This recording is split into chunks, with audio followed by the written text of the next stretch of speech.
Homeless girl helps injured dog, unknowing it belonged to a powerful man. Emily Johnson felt her heart tighten when she saw the dog lying on the sidewalk, whimpering softly as it tried to get up. The animal's right hind leg was visibly injured, with a cut that was still bleeding. She didn't hesitate for a second before kneeling beside the dog, even though she knew her already worn-out clothes would get even dirtier on the cold ground of downtown New York City. The golden retriever with its golden fur looked at her with blue eyes full of pain and distrust, but something in the soft voice of the 22-year-old girl made it relax slightly as she began speaking to it. "Easy there, sweetheart. I'm going to help you," Emily murmured, slowly extending her hand so the dog could sniff before she touched it. "You're hurt, but I won't hurt you." The young woman had learned over her 3 years living on the streets that injured animals were just like her. They needed kindness and care, not more violence. Her hands trembled, not just from the cold winter morning, but also from the emotion of seeing such a beautiful, obviously well-cared-for creature in such a vulnerable state. With careful movements, she pulled out a half-empty water bottle and a scrap of cloth she'd saved from an old t-shirt from her torn backpack. The blood on the dog's paw had already started clotting, but the wound needed cleaning. Emily knew this because she'd had to tend to her own injuries many times. "It'll hurt a little, but then you'll feel better," she said, gently cleaning around the cut. The dog flinched at first, but soon realized those hands were there to help. Its breathing steadied, and it even tried to lick Emily's hand when she paused to get more water.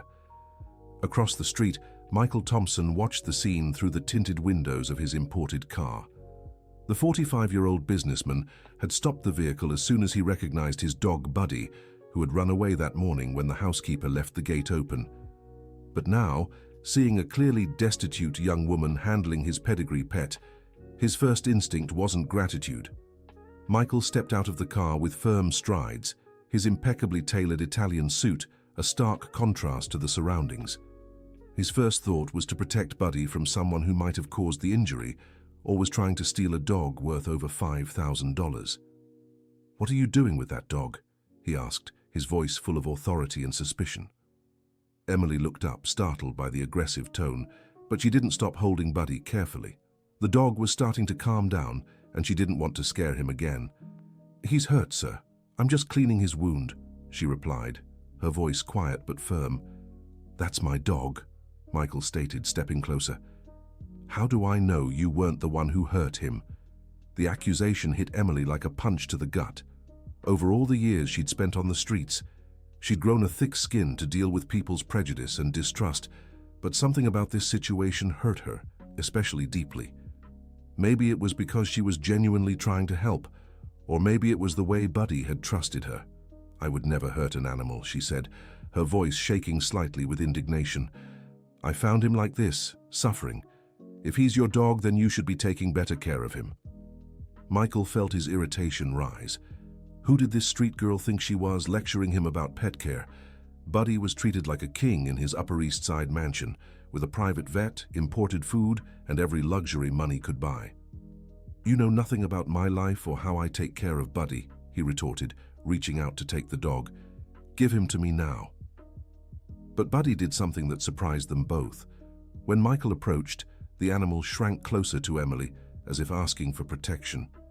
His blue eyes darted between his owner and the young woman who had helped him, clearly torn between familiarity and gratitude. "Buddy, come here," Michael called, his voice softer now, but the dog remained hesitant. Emily sensed the tension in the air and decided the most important thing was the animal's well-being. Even if this man treated her with disdain, Buddy needed to go home and get proper veterinary care. "He's scared," she explained, stroking the golden retriever's fur. "When we get hurt, we become wary of everyone. Let me help." With patience, Emily began encouraging Buddy to approach his owner, speaking to him in a gentle tone and showing him that Michael wasn't a threat. It took a few minutes, but finally the dog stood up, limping slightly on his injured paw. Dear listener, if you're enjoying the story, don't forget to like and especially subscribe to the channel. It really helps those of us just starting out. Now back to the story. When Michael finally picked Buddy up, He felt a confusing mix of relief and something resembling admiration for how the young woman had handled the situation. But his suspicion still outweighed any other emotion. "How can I be sure you didn't hurt him on purpose, just to play the Good Samaritan?" he asked, even as Buddy nestled into his arms. The question felt like a second stab to Emily. She stood slowly, wiping her blood-stained hands on her torn jeans. Her brown eyes glistened with unshed tears, but her voice remained steady. "You can think whatever you want about me," she said, picking up her backpack from the ground. "But I know who I am and what I did here. I hope he gets better."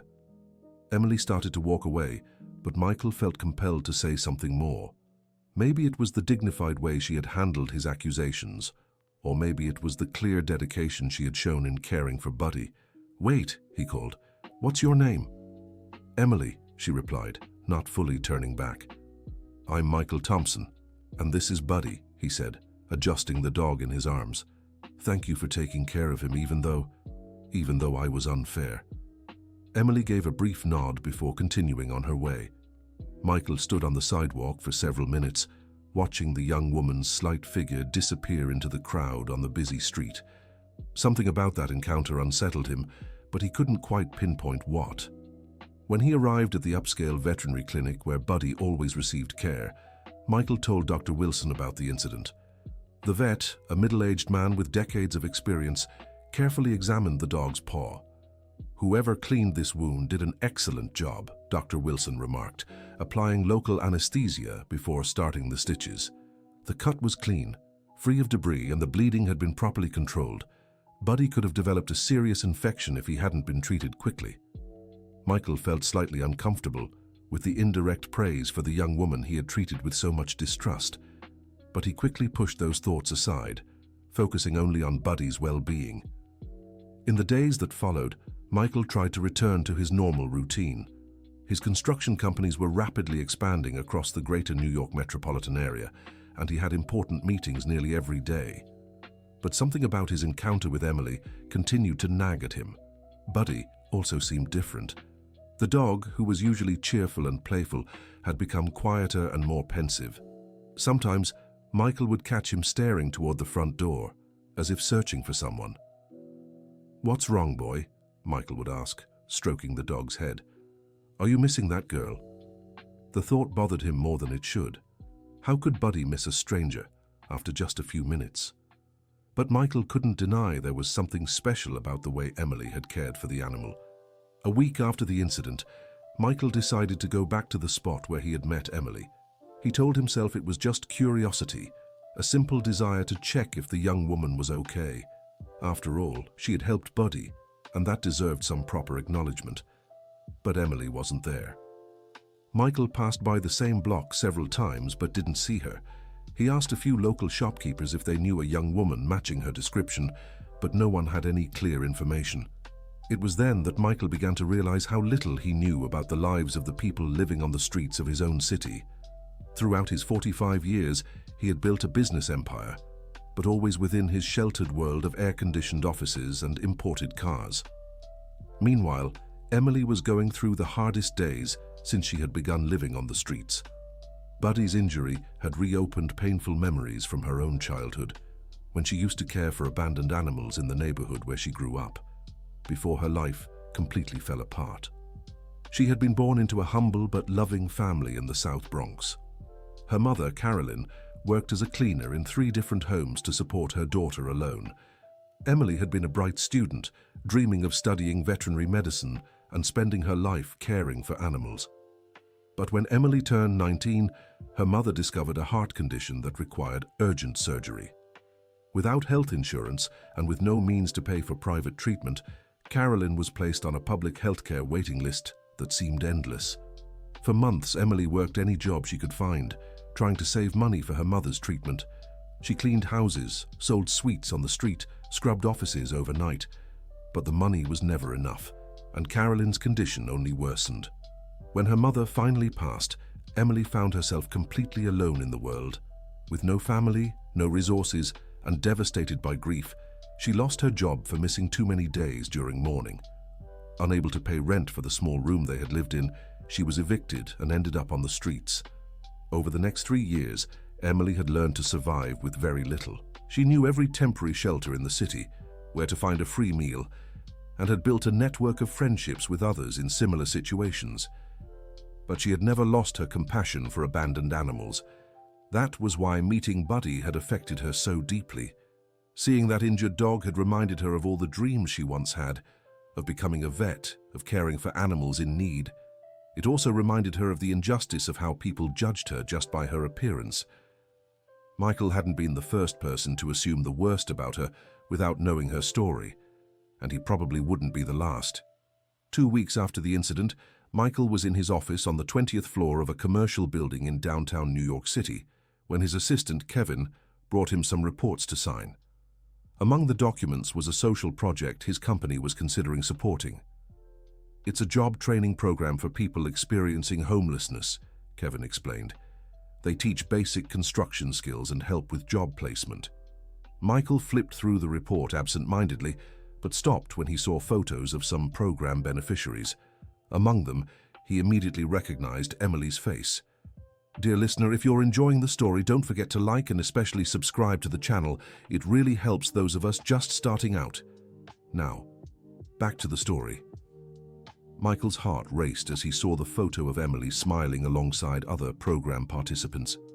According to the report, she was one of the most dedicated students and had shown exceptional skills in planning and organization. "Kevin, get me more details about this program," Michael asked, trying to keep his tone casual. "I want to know how it works, where it's located, when the classes are held." "Of course, Mr. Thompson. I can schedule a visit for you to see it in person," Kevin suggested. "Yes, do that, but don't mention my name yet. I want to observe the program naturally before making any decisions about support." Truthfully, Michael wanted a chance to see Emily again, maybe even talk to her properly this time. He felt guilty about how he'd treated her, and part of him genuinely wanted to apologize. 2 days later, Michael went to the training center, which operated out of a renovated warehouse in the city's downtown area. He arrived in the middle of a hands-on lesson where students were learning to take measurements and do basic calculations for construction projects. Emily was focused on her exercise, using a tape measure to check a wooden frame while jotting numbers in a worn notebook. Her clothes were the same ones Michael remembered from their first meeting, but she'd managed to wash them, and her brown hair was tied back in a ponytail. When she looked up and saw him standing at the warehouse entrance, her expression changed instantly. Surprise, suspicion, and a hint of fear flashed across her face before she composed herself. Michael approached slowly, aware that all the other students and instructors were watching. Emily tracked his movement, her muscles tense as if ready to bolt. "Hi, Emily," he said, keeping his voice soft and non-threatening. "Can I talk to you for a minute?" "What do you want?" she asked, still gripping the tape measure like a shield. "I want to apologize," Michael said, surprising not just Emily but himself with the honesty of his words. "I was unfair to you that day. Buddy's fine, thanks to you." Emily relaxed slightly but kept her distance. She glanced around, noticing the attention they were drawing from the other students. "Can we talk outside?" she suggested. They stepped out to a small area behind the warehouse with a few plastic chairs and tables. Emily sat down, but stayed upright and guarded. "How did you find me?" she asked. "My company was reviewing this program for potential funding," Michael explained. "I saw your photo in the report and recognized you." "And now you're going to pull the funding because I'm here?" Emily asked, bitterness sharp in her voice. The question hit Michael like a slap. He realized Emily had learned to expect the worst from people, especially from people like him. "No, the opposite," he said. "Seeing you here made me realize how important this program is, and how wrong I was about you." Emily studied him silently for a few seconds. There was something different about this man compared to their first meeting. He seemed humbler, less arrogant. "How's Buddy?" she finally asked. "He's fine. His paw healed perfectly," Michael answered, then added something that surprised even him.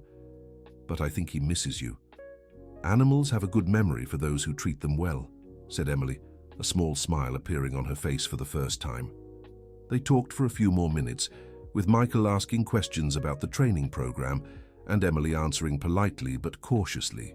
When Michael prepared to leave, he hesitated before making an offer he had been considering throughout the conversation. "Emily, I'd like to make you a proposal," he said. "My company will support this program financially, but I also want to offer you a specific opportunity." "What kind of opportunity?" she asked, immediately suspicious. "A paid internship at my company. You've shown skills here in the program, and I could use someone to help with social and sustainability projects." Emily fell silent for a long time. Part of her wanted to accept immediately. A paid internship could be her chance to leave the streets for good, but another part of her doubted Michael's motives. "Why are you doing this?" she asked. "Is it because you feel guilty?" "Maybe," Michael admitted. "But also because I believe you deserve a chance, and because Buddy liked you, and he's a good judge of character." The mention of Buddy made Emily smile genuinely for the first time. She was about to respond when the program instructor, Mr. Jenkins, appeared at the door. "Emily, class is starting again," he called. "Think about my offer," Michael said, handing her a business card. "You can call me when you decide." That night, Emily couldn't sleep. She was in a temporary shelter downtown, sharing a dormitory with 20 other women. Michael's card was in her hands, and she turned it over repeatedly as she thought about the proposal. On one hand, it was an incredible opportunity. With a steady job, she could rent a small place to live, regain a dignified life, maybe even go back to school. Who knows, study veterinary medicine like she'd always dreamed. On the other hand, she couldn't stop wondering about Michael's motives. Did he really believe in her potential, or was he just trying to ease his conscience for how he'd treated her? And there was another concern. During her years on the streets, Emily had learned that when something seemed too good to be true, it usually was. She'd seen too many people exploited by offers that seemed generous at first. The next morning, during class at the training program, Emily talked to Margaret, a 50-year-old woman who was also homeless and had become her confidant and advisor. "Margaret, would you accept an offer like this?" Emily asked, telling her about Michael's proposal. Margaret, who had lost her home after a messy divorce and had been on the streets for 2 years, thought carefully before answering. "Emily, honey, in our situation, we can't afford to turn down opportunities," she said. "But we also can't be naive. If you accept, get everything in writing, salary, job description, hours, everything." "Do you think he's sincere?" Emily asked. "I don't know, sweetheart. But I know you're smart and strong. If it goes wrong, you'll figure it out. If it goes right, it could change your life." Margaret's advice made sense to Emily. She decided to call Michael, not to accept right away, but to talk more and understand exactly what he was offering. When she called, Michael answered on the first ring, as if he'd been waiting for her call. "Emily," he said, immediately recognizing her voice. "Hi, Mr. Thompson. I'm calling about your proposal," she said. "I'd like to discuss the details further." "Of course, let's set up a meeting. Can you come to my office tomorrow?" "I'd prefer a neutral place," Emily said, still cautious. "Maybe a coffee near the training center." Michael understood her hesitation and agreed. They arranged to meet at a simple diner downtown the next day. When she arrived, Michael was already waiting at a table in the back. He had swapped his expensive Italian suit for more casual clothes, jeans and a polo shirt, in an attempt to seem less intimidating. Emily arrived a few minutes later, her clothes clean and her hair neatly done. She had made an effort to present herself as best she could. "Thank you for coming," Michael said as she sat down. "Would you like something to eat or drink?" "Just coffee, please," Emily replied. Michael ordered 2 coffees and then turned to her. "I'll be direct about my proposal," he said. "My company is expanding its social responsibility department. We need someone to help identify viable social projects, research underserved communities, and assist in implementing programs." "And why me?" Emily asked. "I don't have corporate experience and I haven't finished college." "But you have life experience no executive can buy," Michael answered. "You understand the reality we're trying to help. That's worth more than any degree for this specific role." Emily felt he was being sincere but still had doubts. "What would the salary be?" she asked. $2,500 to start, with the possibility of a raise after 6 months, Michael said, plus transit allowance, meal vouchers, and basic health insurance. It was more money than Emily had dreamed of having in a long time. With that salary, she could rent a small room and properly restart her life. "And if it doesn't work out?" she asked. "If I can't adjust to the corporate environment, then we'll talk honestly about it," Michael replied. "But I believe you'll do very well. I saw how you handled Buddy. I saw your performance in the training program. You have determination and intelligence." Emily stayed silent for a few minutes, stirring sugar into her coffee as she thought. Michael respected her silence, sensing she was making an important decision. "Can I have everything in writing?" she finally asked. "A formal contract?" "Of course. My legal department can prepare everything," Michael said. "Would you like to start next week?" Emily took a deep breath. It was a huge leap of faith, but maybe this was her chance to change her life for good. "All right," she said. "I accept." Michael smiled, genuinely relieved and happy with her decision. "Great, I'll arrange everything. You'll need some office-appropriate clothes. Can I advance part of your salary for that?" "No," Emily said quickly. "I can manage with what I have until the first paycheck." Michael admired her pride but chose not to press the matter. The following week, Emily started her first day at Thompson Construction. The building was imposing, all glass and steel, unlike anywhere she'd ever been before. When she arrived at the reception desk, wearing her best outfit, a pair of dark jeans and a simple white blouse she'd bought at a thrift store, she felt completely out of place. The others in the lobby were all dressed in expensive clothes and carried leather briefcases. "Good morning," she said to the receptionist. "I'm Emily Johnson. It's my first day here." The receptionist, an elegant middle-aged woman, looked her up and down with obvious disapproval before checking her computer. "Emily Johnson. Ah yes, you're the new intern in the social department," she said, her tone making it clear she considered it a lowly position. "Mr. Thompson is expecting you, 20th floor." In the elevator, Emily Johnson found herself surrounded by executives discussing million-dollar contracts and important meetings. She felt smaller by the minute, questioning whether she had made the right decision. When she reached the 20th floor, Michael Thompson was waiting for her in person. "Emily, welcome," he said with a warm smile. "How was the trip here?" "Smooth, thank you," she replied, still feeling out of place. Michael led her through the office, introducing her to several employees. Emily noticed some people looking at her with curiosity, others with clear skepticism. "This will be your office," Michael said, stopping in front of a small but well-equipped room. "For now, you'll be sharing with Jessica, our social projects coordinator." Jessica was a woman in her early 30s, with a degree in social work, who had recently been promoted to lead the new department. When Michael introduced Emily, Jessica was polite but clearly cautious. "Welcome to the team, Emily," Jessica said. "Michael told me a bit about your background. It'll be interesting working with someone with your hands-on experience." Emily caught the hesitation in her tone and understood Jessica doubted her qualifications.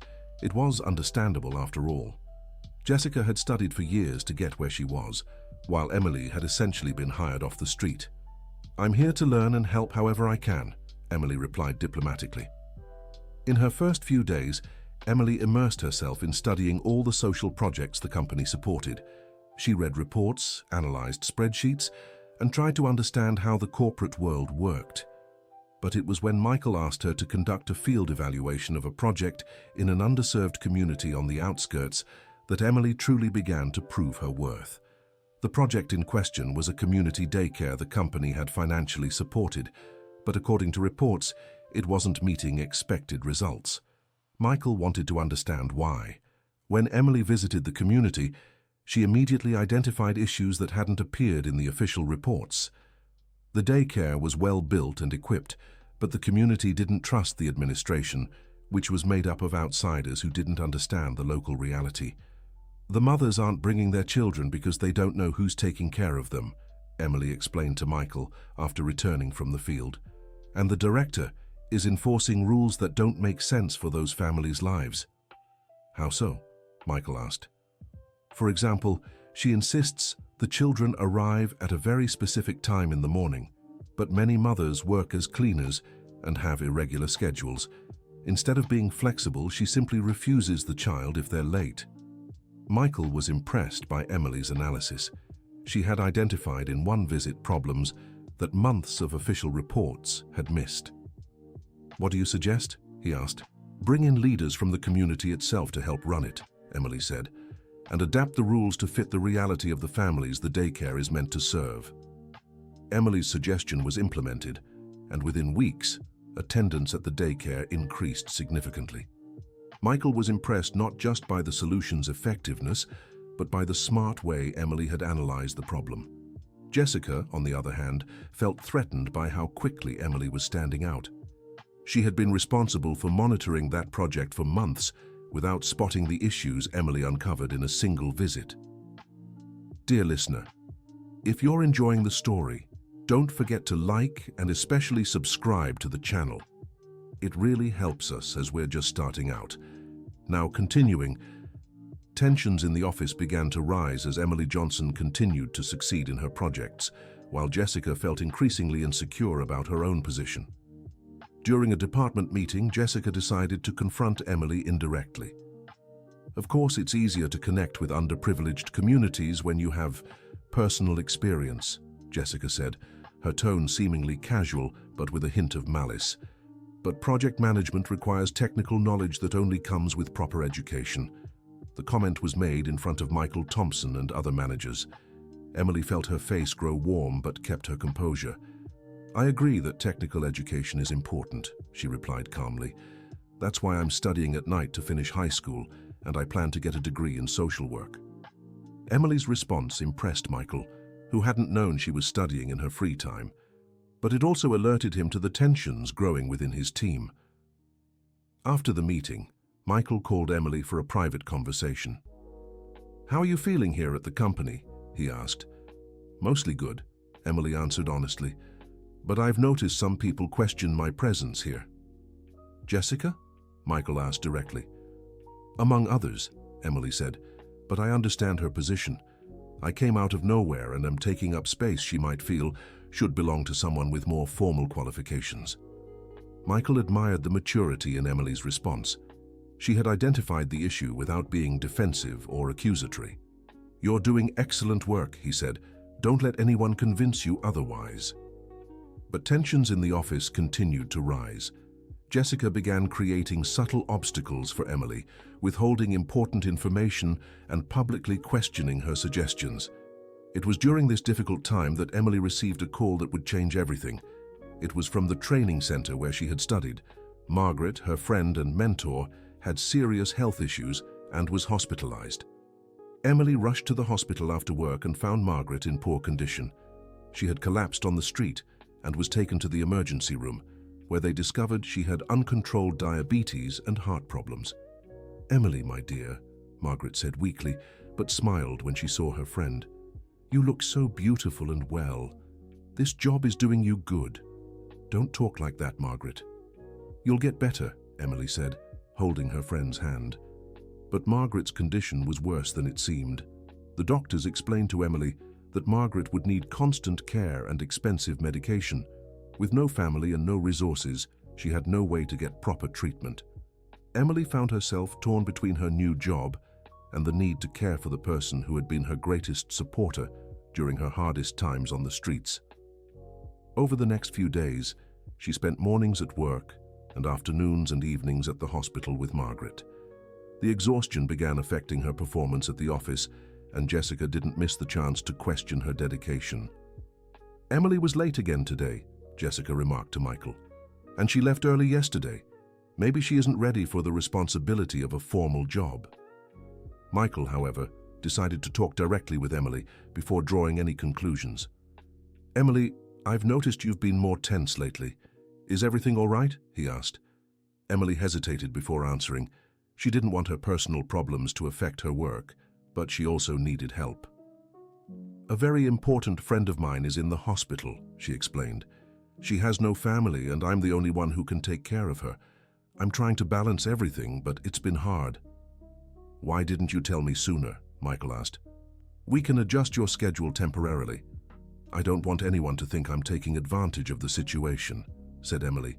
"There are already people here who question my presence."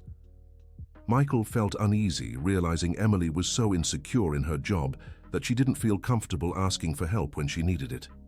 "Emily, you're a valuable employee at this company," he said firmly, "and valuable employees deserve support when they face personal challenges. We'll adjust your schedule and see what kind of help we can offer your friend." Michael's generosity deeply moved Emily. For the first time since she had started working at the company, she felt truly valued and supported. With the flexible schedule, Emily was able to keep visiting Margaret regularly. She also used her connections at work to secure better medical care for her friend through the corporate health plan, which covered dependents in special situations. Margaret was overwhelmed by the care she received. You've changed so much since you got this job," she said. "Not just on the outside, but inside too. You're more confident, more hopeful." "You're the one who taught me not to be afraid to take opportunities," Emily replied. "Now it's my turn to take care of you." While caring for Margaret, Emily also continued excelling in her projects at work. She had developed her own methodology for evaluating social initiatives, combining technical analysis with a deep understanding of the communities they served. Michael began including her in important meetings with clients interested in social responsibility investments. Emily's presence in these meetings brought an authenticity that impressed the investors. It was during one of these meetings that Michael realized just how much Emily had grown professionally. She presented a proposal for a community center with the confidence of an experienced executive, while keeping the sensitivity of someone who truly understood the community's needs. "Where did you find this employee?" one client asked after the meeting. "She has a unique perspective." "In a very unlikely place," Michael replied, looking at Emily with genuine pride. But not everything was going smoothly. Jessica kept creating difficulties for Emily, now driven not just by professional insecurity, but also by growing envy of the attention Emily received from Michael. During an important presentation to the company's board, Jessica deliberately left out crucial data Emily had gathered, making the proposal seem less solid than it really was. Emily realized what had happened but chose not to confront Jessica publicly. Instead, she approached Michael afterward. "Mr. Thompson, I need to talk to you about today's presentation," she said. "Of course, what happened?" he asked. "Some important data was left out of the presentation," Emily explained diplomatically. "Data that could have strengthened our proposal." Michael immediately understood what had happened. He had noticed the tension between Jessica and Emily, but now saw it was affecting the team's work. "Emily, you've been very professional about these internal conflicts," he said. "But I can't let this compromise our work quality." The following week, Michael reorganized the department. Jessica was transferred to another area of the company, where she could use her technical skills without feeling threatened. Emily was promoted to Social Projects Coordinator with a significant raise. News of Emily's promotion spread quickly through the office. Some people were genuinely happy for her, while others questioned whether she was qualified for the position. But Emily was determined to prove she deserved the opportunity. She doubled down on her evening studies and began preparing for the social work entrance exam. Margaret, who had recovered enough to leave the hospital and was temporarily staying in a support home, was overjoyed by the news about Emily. "Jess, you're building the life you've always deserved," she said during one of Emily's visits. "Your mother would be so proud." The mention of her mother brought tears to Emily's eyes. She had been thinking about Carolyn a lot lately, imagining what it would be like to share these victories with her. "Sometimes, I still can't believe this is all real," Emily confessed. "It feels like just yesterday I was sleeping on the street." "But it is real, sweetheart," Margaret said, "and you've earned all of this through your own hard work and determination." As Emily's professional life flourished, Michael was also going through personal changes. Meeting Emily and witnessing her dedication had made him reflect on his own priorities and values. He began taking a more hands-on approach to the company's social projects, rather than just approving funding. He visited communities, spoke with program beneficiaries, and started to better understand the realities Emily had tried to explain to him. It was during one of these visits to a neighborhood on the outskirts of New York City that Michael had an important revelation. He was talking to a mother about the challenges of raising children in an area with inadequate infrastructure when he realized just how disconnected he had been from the realities most people faced. "Mr. Thompson," the woman said, "we know the company means well, but often the projects don't work because the people planning them have never lived what we've lived." "What do you think of Emily?" Michael asked, curious. "Oh, Jess is different," the woman replied, her face lighting up. "She understands us because she's been through hardships too. When she speaks, we know she gets it." The conversation confirmed for Michael that hiring Emily had been one of the best decisions he'd ever made, not just professionally but personally.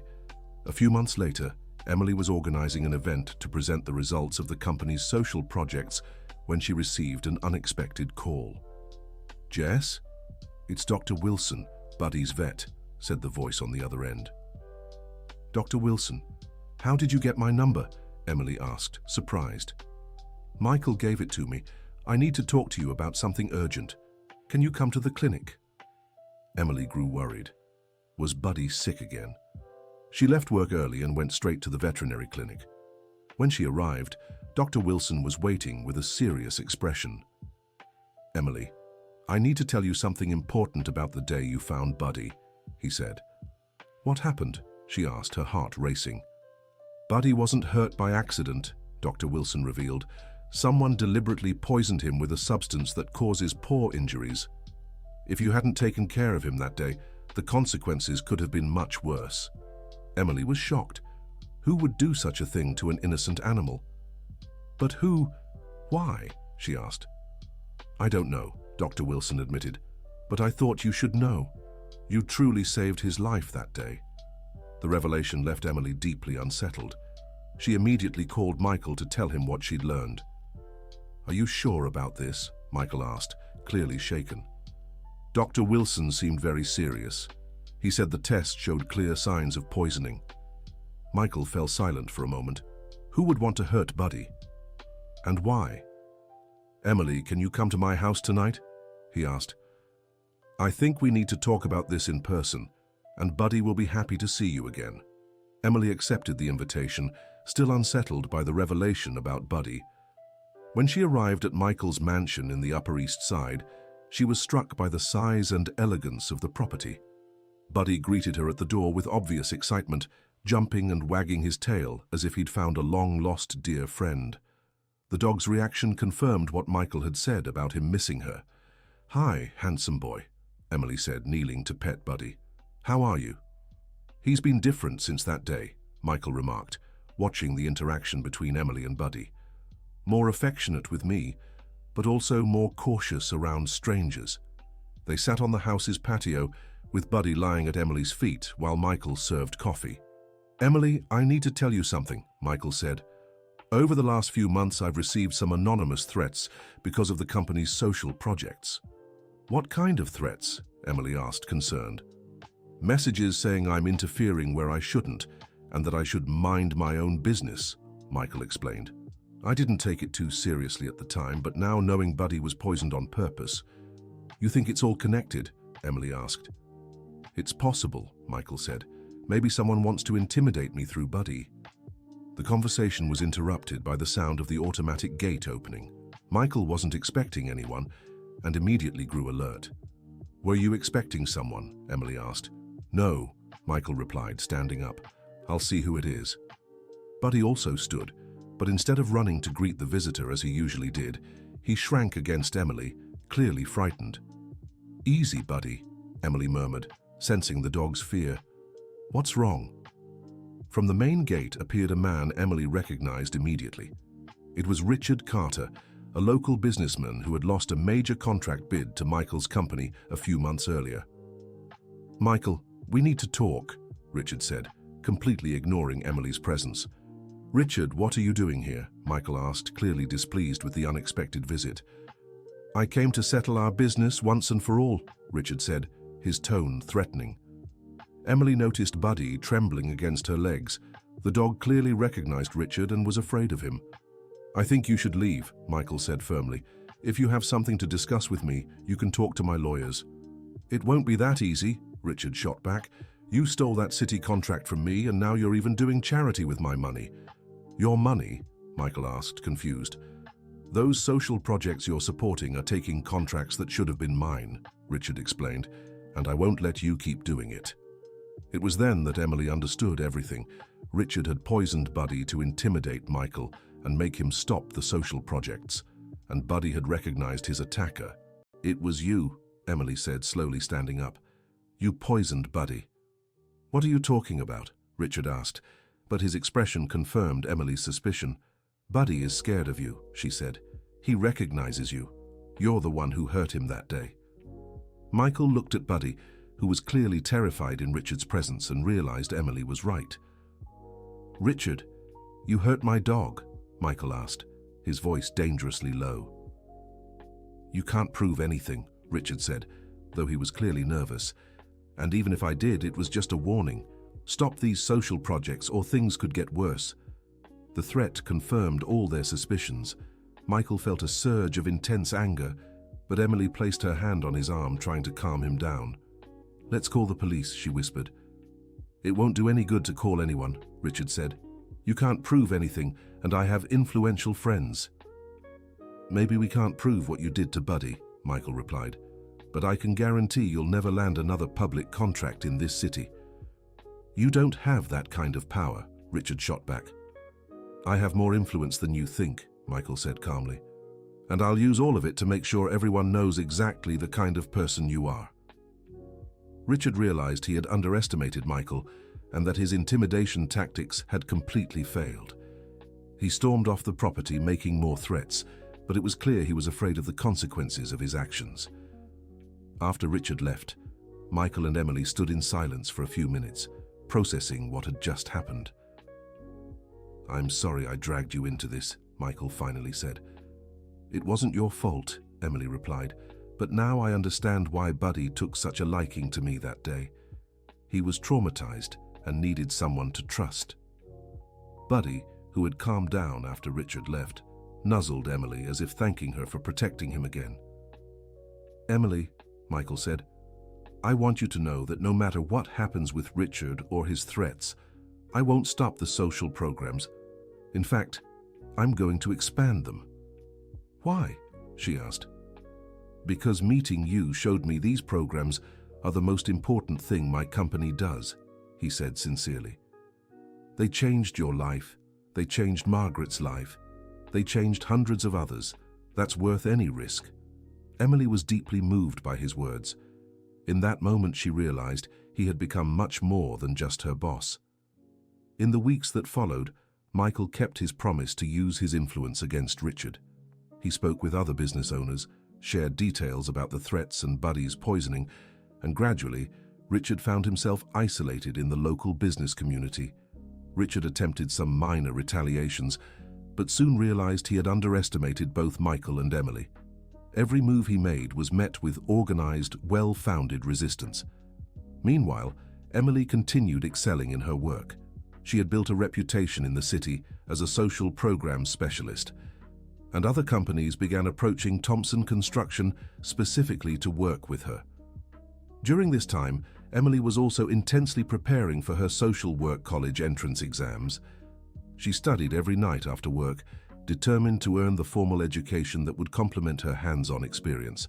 Margaret, who had fully recovered and secured a job through one of the company's programs, often helped Emily study. You're studying too hard," Margaret said during one of their study sessions. "You've already proven your worth at work." "I know," Emily replied, "but I want to make sure no one can question my qualifications in the future." Emily's determination impressed everyone around her. She had taken full control of her life and was systematically building the future she'd always dreamed of. It was during this time that Michael began to realize his feelings for Emily had grown beyond professional respect and friendship. He was inspired by her strength and determination and genuinely happy for her successes. But Michael was also aware of the difference in their positions. He was her employer, and any romantic gesture could be seen as an abuse of power.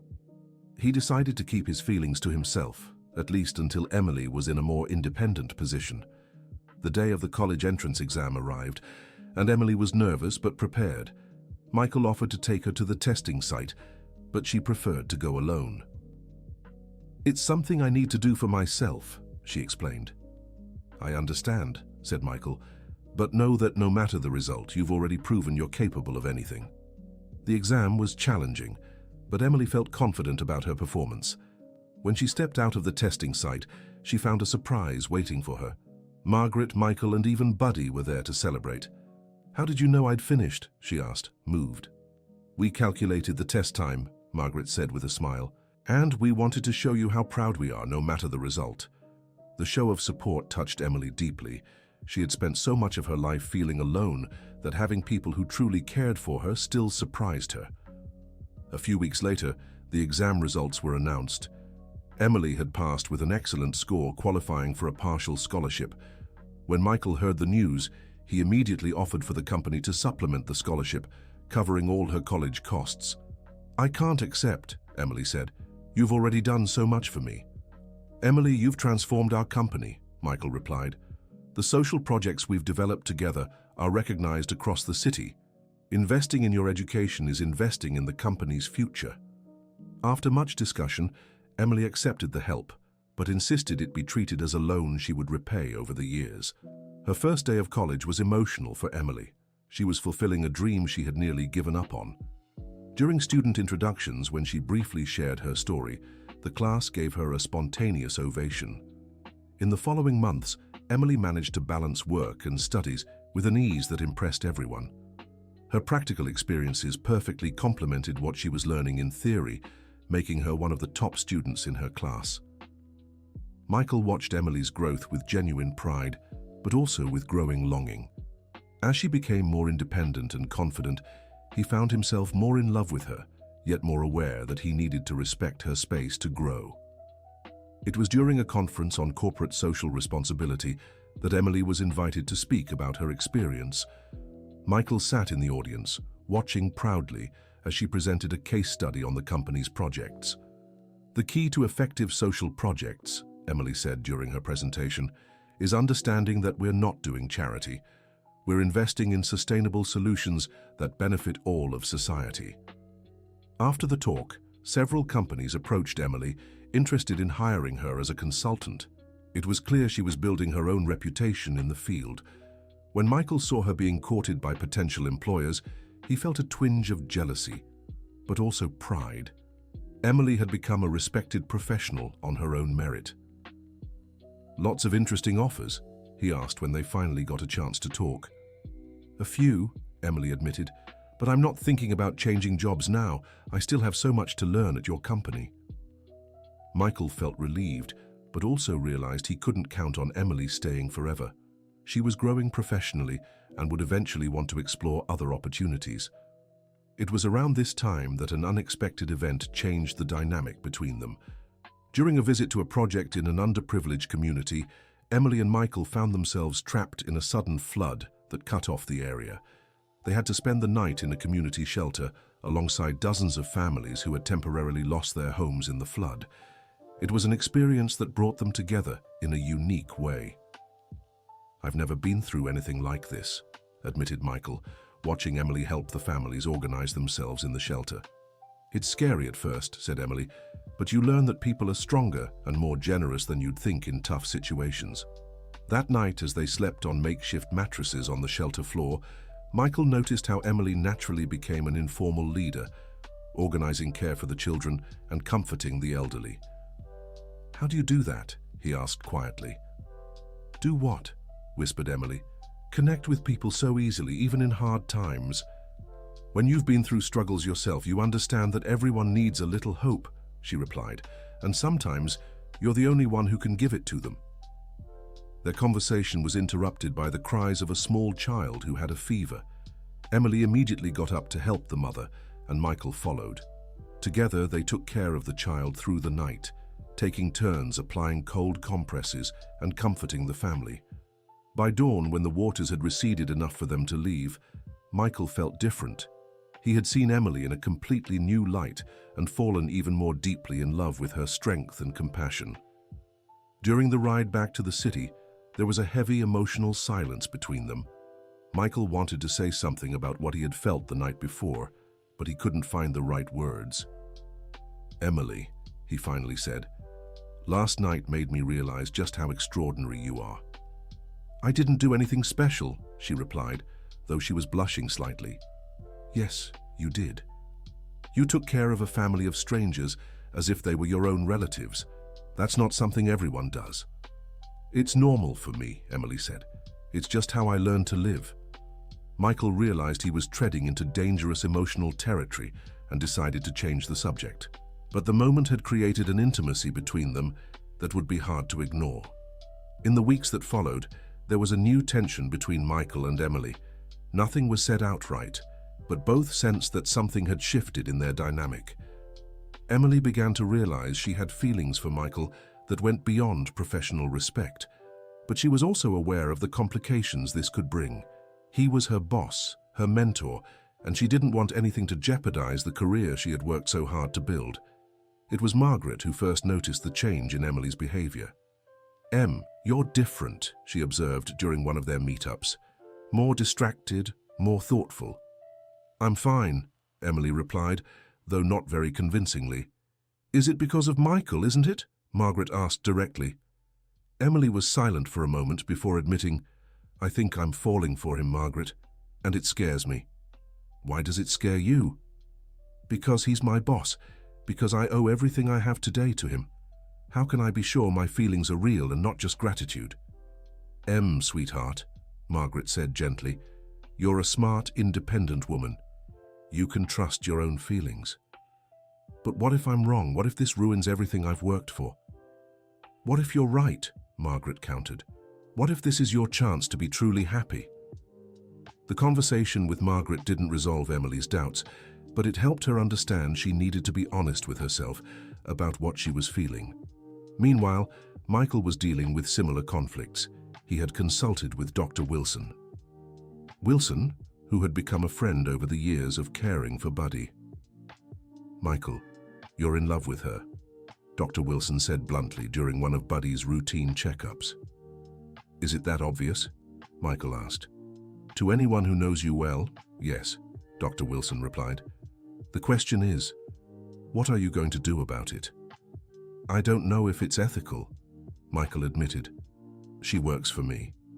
"But you met before she worked for you," Dr. Wilson reminded him. "And she only works for you because you met under very unique circumstances. Still, there's a power difference between us. One that's shrinking every day," Dr. Wilson observed. "She's becoming an independent professional. Soon she'll be in a position to make her own choices without pressure." Dr. Wilson's remark made Michael think. Maybe he was being overly cautious. The resolution came unexpectedly. During an awards ceremony where Michael's company was recognized for its social projects, Emily was specifically mentioned as the driving force behind the program's success. When Michael took the stage to accept the award, he made sure to call Emily up to share the recognition.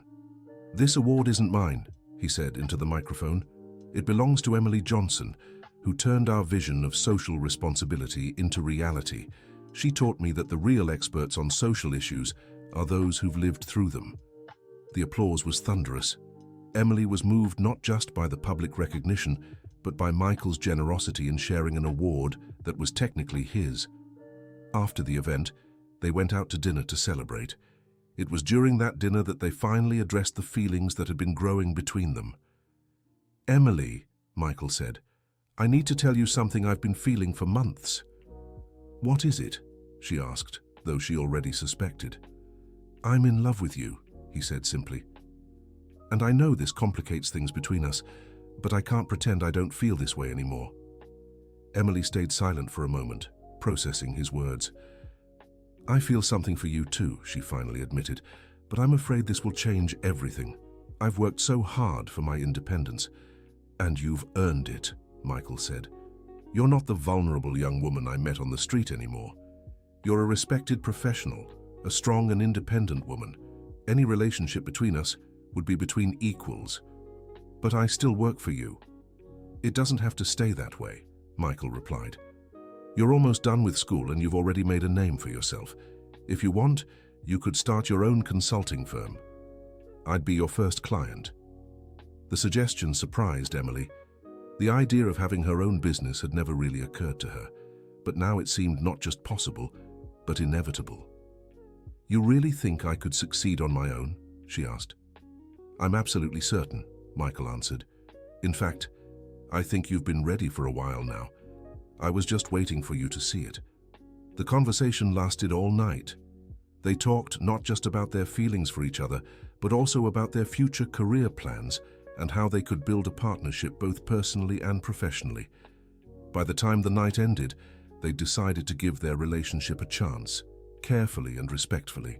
Emily would finish her projects at Michael's company, then start her own consulting firm, keeping his business as her main client, but operating independently. The end. Now, tell us what you thought of Emily and Michael's story. Do you think they made the right choice by following their hearts while respecting their careers? Share your thoughts in the comments about this journey of overcoming challenges and love born from an unexpected meeting. Subscribe to the channel for more heartwarming stories like this one.